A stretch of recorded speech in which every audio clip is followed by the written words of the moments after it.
சிவபக்தர்கள் அனைவருக்கும் வணக்கம். ஒவ்வொரு வாரம் புதன்கிழமை விநாயகர் பற்றி நிறைய தகவல்கள் பார்த்துட்டு இருக்கோம். இன்னைக்கு நம்ம பார்க்கக்கூடிய தலைப்பு, பொய் சொன்னா தண்டிக்கக்கூடிய விநாயகர் பற்றி கேள்விப்பட்டிருக்கீங்களா? அவரை பத்தி தான் நாம இன்னைக்கு பார்க்க போறோம். ஒவ்வொரு கோவில்லையும் ஒவ்வொரு அதிசயம் இருக்கும்.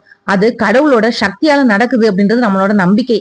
ஆந்திர மாநிலம் சித்தூர் மாவட்டத்துல 500 ஆண்டுகள் பழமையான வரசித்தி விநாயகர் கோவில் ஒண்ணு இருக்கு. இங்க வரசித்தி விநாயகர் சுயம்புவா தோன்றிய கிணறு ஒண்ணு இருக்கு. இந்த கிணற்றில இருந்து எடுக்கப்படக்கூடிய தண்ணீர் தான் இன்னைக்கும் பிரசாதமா வழங்கப்பட்டு வருது. காணிப்பாக்கம் அப்படின்னு சொல்லக்கூடிய இடத்துல இந்த விநாயகர் கோவில்ல ஒரு உத்தரிணி தீர்த்தம் பெற்றுக்கொள்றதுக்காக கூட்டம் அலை மோதிட்டு இருக்கு. அதை வாங்கி குடிச்சோம் அப்படின்னா நோய்கள் மற்றும் எல்லா பிணிகளும் எல்லாமே நீங்கிடும் அப்படின்றது பக்தர்களோட நம்பிக்கை. இந்த விநாயகர் தோன்றியதே அந்த காணிப்பாக்கம் கிணற்றுலதான். இவரை சுற்றி எப்பவும் நீர் இருந்துட்டே இருக்குது. நம்ம ஊர் பிள்ளையார் மாதிரி இதுக்கு எந்த அலங்காரமும் கிடையாது. நீண்ட தும்பிக்கை, பெரிய காது, சிறிய கண்கள், இது எல்லாம் கிடையாது.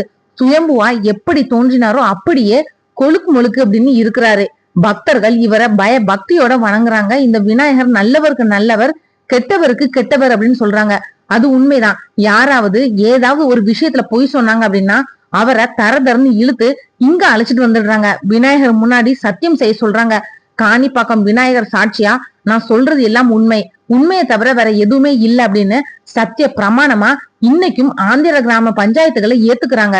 காரணம் என்னன்னா, இந்த விநாயகர் முன்னாடி யாராவது பொய் சொன்னா 90 நாட்களுக்குள்ளேயே பொய் சொன்னவங்க கடுமையா தண்டிக்கப்பட்டுடுவாங்க.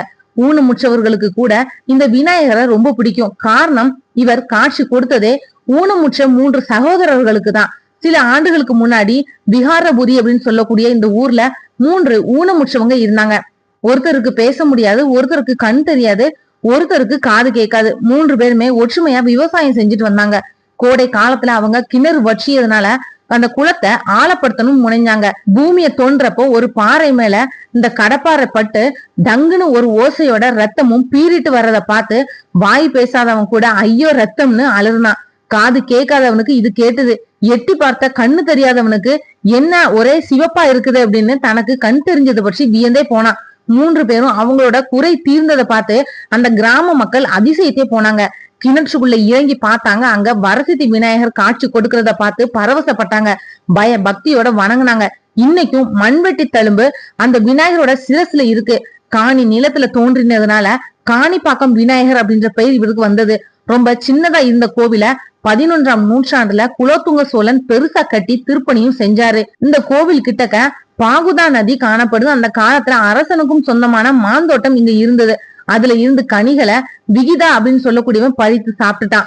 வெகுண்ட அரசன் அவனோட 2 கைகளையும் வெட்டிட்டான். மனம் வருத்தம் அடைஞ்ச விகிதா பாகுதா நதியில நீராடி காணிப்பாக்கம் விநாயகரை நோக்கி பாகுதா, அதாவது கைதா அப்படின்னு வேண்டி கேட்டுக்கிட்டான். அவனுக்கு கையும் கிடைச்சது. நதிக்கு பாகுதா அப்படின்ற பெயரும் வந்தது.